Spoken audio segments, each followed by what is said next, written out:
Hey guys, welcome back. This is part 2 of the daily care requirements for your snake. I'm going to try to run through this quick. I'm only going to do one cage, but I'll tell you the difference of how I deal with Xena, with her being defensive of her cage and stuff like that. And kind of give you a rundown of how I will transfer her around to do her check. But I'm going to do it on Patty's because she has a little bit more to her cage. She has a little bit more room to move, to use the bathroom and stuff like that. The first thing I always check whenever I do daily check is I make sure that her heat lamp, like the ceramic part here, is not broken in any way. It's not cracked. I make sure the dome is in one piece and that this is fully tightened.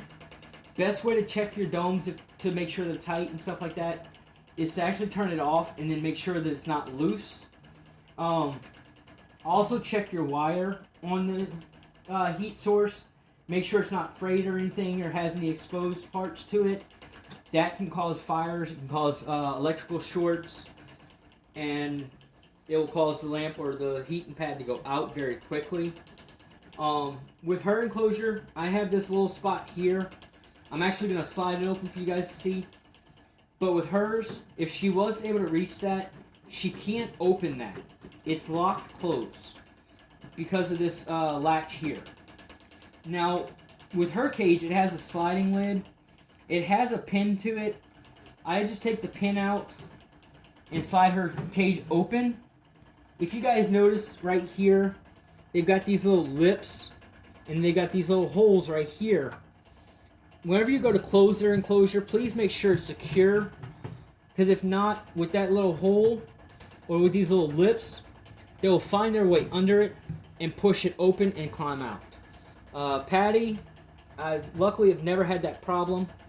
So make sure that if you have a pin like this one to use, make sure that you always lock the cage back. If you don't have a pin like that, go to your pet stores, get one of the little Exoterra locks. It has like a little number combination on it. It's got a little U-shaped lock to the top. Slip that in there, lock it closed, put a number on it so the kids can't unlock it, so that you know that they're not getting in there without you. So that you can help them with learning with their snake and handling and stuff like that. The best way to help your kids get used to doing this stuff is to actually have it to where it's secure, so you know that your snake can't get out and your kids can't get in and accidentally leave it open and the snake gets out anyways. Because then it is a hunt for your snake. I'll talk more about where to find them and stuff like that and things like that. I'm actually add a little bit of a video on the end of this on how to find your snake if they do get out. I'm going to run through this quick with her cage. I'm not going to move everything because I've already done a deep clean on it. But like with her skull here, if it had sharp edges on it, I would want to check those edges. If I had a hole in it to where she can climb in, I would want to check the edges of that hole. Make sure they're not too sharp or jagged to where they can cut her or cause an abrasion or anything that can get infected from the substrate or any kind of dirt, really. I always check their hides because Patty likes to use the bathroom in her hide. If you guys look right here, if we wouldn't have checked her hide like we do, we would have never known that she had used the bathroom and it got stuck to her hide. Also check the edges of her hides. Don't leave that unturned. It's okay to have a little bit of a rough edge, as you guys can see.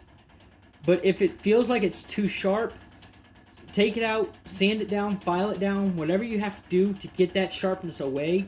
Because if not, it will cause your snake to get cut, and it will hurt them. Like I said, with substrate, Patty's is the best to do it with.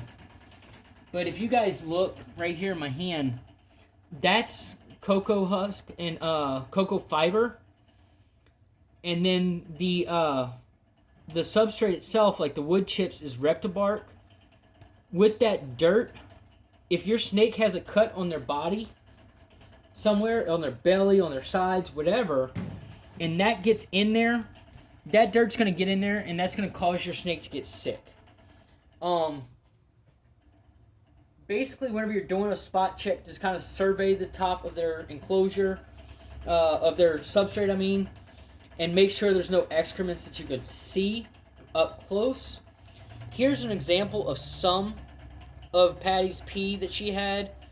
It's usually going to be not as small of pieces, but this was kind of buried a little bit. So whenever you find this, take it out of there. It can cause them to get sick. If they poop and it just happened, it's going to be a greenish color. It's going to be kind of soft, so it's going to be a little bit mushy in your hand if you pick it up. I pick it up by hand. It doesn't bother me. It doesn't gross me out. I don't recommend it for people that have a weak stomach. But whenever it dries, it'll come out to be a harder, more pronounced kind of piece, and it's going to be brown with a little bit of white in it. If you don't want to pick it up by hand, you can use a paper towel to pick it up. Yeah, you can use paper towels or whatever in there to pick it up. Just make sure that you don't leave any kind of remnants of the paper towel and stuff like that in there. With their foliage, like with Patty's in her back corner, I'm going to move her lamp over this way for a second so you guys can see it. With her foliage, always kind of check in it, because they do like climbing in their foliage and on their foliage. Check the leaves and stuff like that and the branches of it to make sure they haven't used the bathroom in it, because it can get stuck to stuff. Like I said, it gets stuck to their hide, so it can get stuck just to the to their foliage also. Let's run over here to Xena. I'm going to show you a little something with her cage. With her, I'm not going to do it. I've already checked her cage. But with her cage, like right now, she's on her hot side.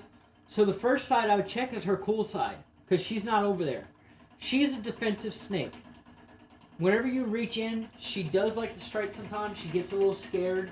So I'll check her cool side first, get all that done, and then I'd place that stuff back. Then I'd come and I'd take the hot side off, like the hot hide, and let her see that I'm right there. And then I'm going to touch her back away from her head. I'm not going to reach right down and just grab her by her head or nothing to where she strikes or gets scared. What I do is I touch them, let them know that I'm right there. Then I gently pick her up and move her to her cool side. Then I'll check her hot side. Whenever you're doing a deep clean, take your fingers and reach into the substrate and kind of move it around, like you're kind of tossing like your salad or something like that. If you're cooking, you toss the salad with your hands where you try to get it mixed together. Same thing with the substrate. Move it around. Look underneath the substrate. Look in the substrate. If you see excrements in it, please pull it out. It will be a costly vet bill if you leave that in there and your snake gets sick. Next thing, I'm going to be real quick about ending this. This is the scale we bought for our girls to weigh them. It's a $15 scale from Walmart.